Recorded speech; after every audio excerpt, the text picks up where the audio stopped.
Attention, attention, n'ajustez pas votre appareil. Nous avons pris le contrôle de votre émission. Dans une salle remplie de Raéliens, nous recevons ce soir Raël, le guide des guides du mouvement raélien. L'épisode de ce soir s'intitule Au-delà du Raël.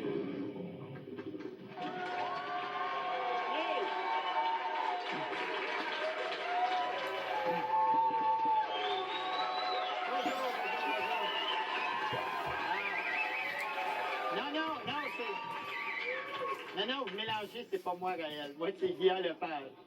Mais je vais vous demander de patienter parce que d'abord, je vais présenter mon premier invité. Et avant même de présenter mon premier invité, j'aimerais qu'on...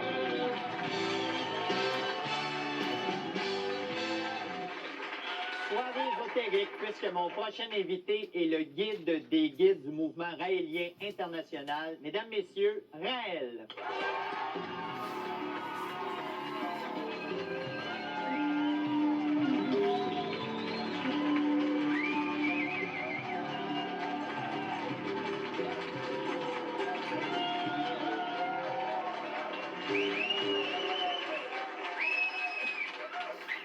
Je pense qu'il y a des Raéliens dans la salle. Il y en a partout! Raël, comment on doit vous appeler? Seigneur, Monseigneur, Monsieur, Patron, Boss, Aïe? Raël? Oui, ce sera plus simple. Oui, tout simplement. Oui.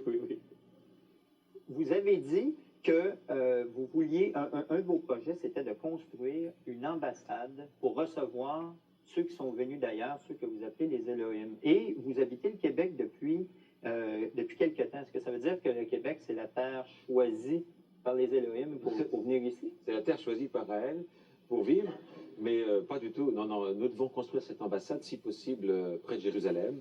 Alors, ça peut être en Israël, s'ils acceptent. Ça fait 5 fois qu'ils refusent, mais ça peut aussi être dans l'État palestinien qui est en train de se construire, ou en Égypte. En tout cas, ça doit être près de Jérusalem. Montréal, c'est pas très loin, mais quand même. Ah non, ça serait bien en soucoupe volante, Voilà. ça serait comme ça. Vous avez écrit un livre qui m'a laissé un petit peu perplexe. Moi, je ne vous connaissais pas, alors j'ai dit, quel est le dernier livre de Raël? C'est celui-là, Vive le Québec libre. Alors, j'ai lu ça, puis je me suis dit, mon Dieu, c'est un livre plutôt racoleur sur le peuple québécois. On est fin, on est bon, on devrait prendre notre indépendance. Êtes-vous un politicien? Pas du tout. Mais tout le monde fait de la politique, puisque la politique, c'est un petit peu l'organisation de la cité, si on reprend l'étymologie du mot. Donc on ne peut pas, comme a dit un grand écrivain, si on ne s'occupe pas de politique, la politique s'occupera de vous. Donc il faut affirmer ses opinions. Et moi, beaucoup de Raéliens, maintenant on est quand même quelques milliers sur la Terre, m'ont dit, mais quelle est ta position? Pas seulement ici, mais dans d'autres régions du monde, sur l'indépendance. Quelle est la position des messages? Car eh bien, j'ai expliqué que les messages que je diffuse depuis maintenant 20 ans disent que les régions qui veulent leur indépendance, il faut la leur accorder pour qu'il y ait plus de paix sur la Terre. Car plus les États sont petits, moins ils ont les moyens d'avoir des armes nucléaires, bactériologiques ou chimiques, plus ils sont pacifiques. Et des petits États fédérés dans un grand gouvernement mondial, c'est ça l'avenir de l'humanité. Et pas les grands blocs comme l'ex-URSS ou la Chine qui ont disparu ou qui vont disparaître. Mais moi, ce qui m'a surpris là-dedans, parce que je l'ai lu, je me suis dit, bon, OK, c'est un livre qui donne quelques solutions. Vous voulez remplacer, par exemple, la taxe sur l'impôt sur le revenu par une taxe à la consommation, etc. Décentraliser des choses. Je me suis dit... Des informations que les gens ne connaissent pas.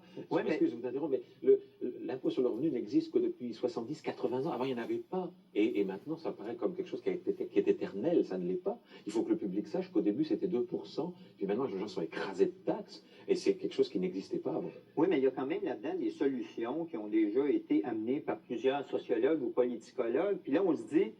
J'ai l'impression de lire un travail qui a été écrit par un sociologue ou un brillant étudiant, alors que vous êtes connecté directement avec les créateurs de l'univers. J'ai l'impression que ce livre-là devrait être un petit peu plus flyé que ça, non? Ben, je suis très heureux que vous disiez ça, parce que plus on vient voir ce qu'il y a dans les messages et dans la philosophie raélienne et dans notre religion, c'est une religion athée, mais c'est quand même une religion, plus on s'aperçoit que c'est pas flyé du tout. Et c'est pour ça qu'on a de plus en plus de membres, et des membres qui sont dans les pieds sur terre, et qui tiennent la route, et qui ont une réflexion intéressante, et c'est ça. D'après ce que j'ai lu en 1945, après l'explosion de la bombe atomique à Hiroshima, il y a des Elohim qui sont venus sur Terre, qui ont pris votre mère, ils l'ont amenée ailleurs pour l'inséminer, ça a donné vous. Et ça ressemble un petit peu à l'histoire de Marie qui a été fécondé par le Saint-Esprit. Est-ce que vous êtes Jésus? Non, lui c'est lui, moi c'est moi.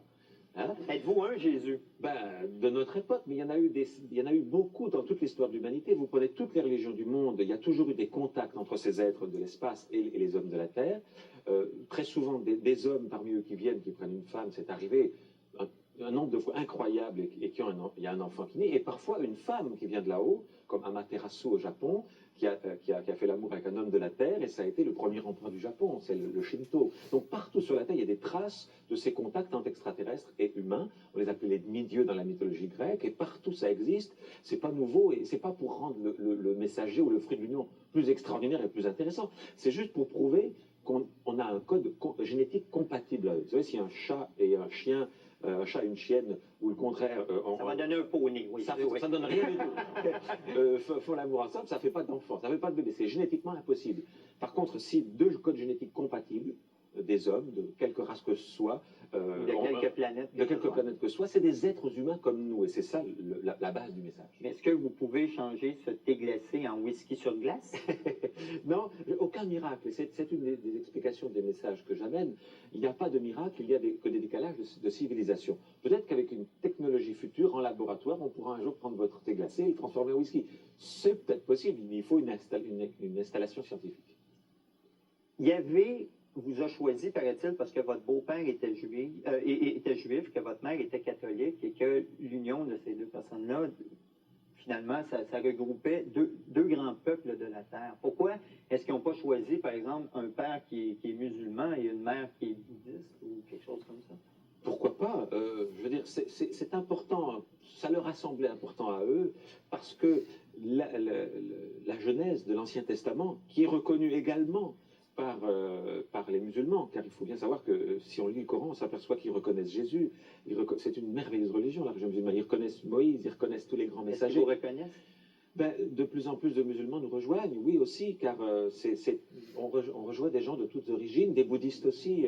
Vous savez, tout le monde part au Tibet. J'ai un de mes amis qui est dans la salle d'ailleurs, qui est allé au Tibet en se disant je vais trouver la vérité. Puis les moines qu'il a rencontrés là-bas ont dit le nouveau Bouddha doit venir d'Occident, l'avez-vous rencontré? Donc on croit toujours que la vérité est ailleurs alors qu'elle est au fond de nous, quoi. Mais pour les gens qui sont extérieurs à votre mouvement, on ne sait pas trop si le mouvement raélien, c'est une religion, c'est une secte. Ce qu'on dit souvent, c'est que c'est une secte où il y a des partous, tout le monde baise avec tout le monde. Ben écoutez, c'est vrai? Ben, ça, c'est la rumeur. Suis-je un raélien sans le savoir? Pourquoi vous faites...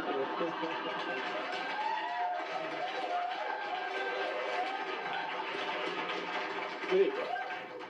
Votre vie sexuelle ne regarde que vous. mais vous pouvez le devenir, mais simplement, ça ne se passera pas en public. C'est ça, malheureusement. Ah bon, c'est toujours en privé. Ah, ben c'est moins intéressant, ça, d'abord. Ouais. Mais remarquez, il y a beaucoup de reines dans la salle, on peut leur demander une démonstration, si vous voulez. Oui, ça, je suis d'accord, il n'y a pas de problème.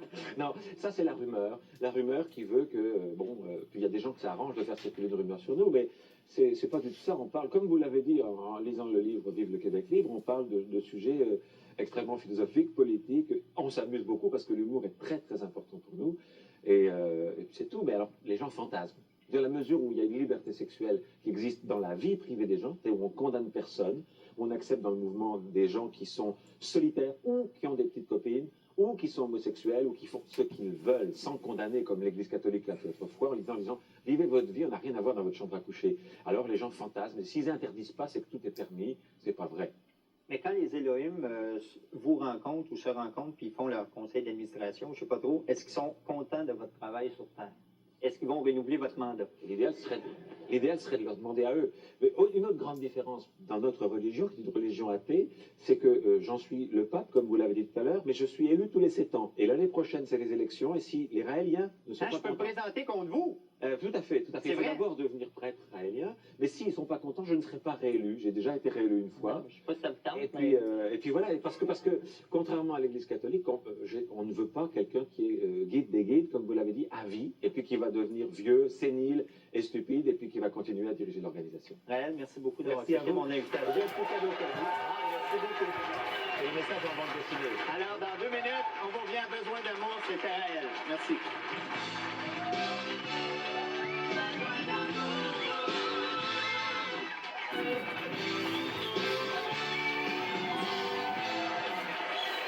C'est la première. première bande dessinée qui m'a été donnée par Raël, Le message des extraterrestres. Je l'ai lu pendant la pause, c'est bon, mais malheureusement, il n'y a pas de fille tout nue.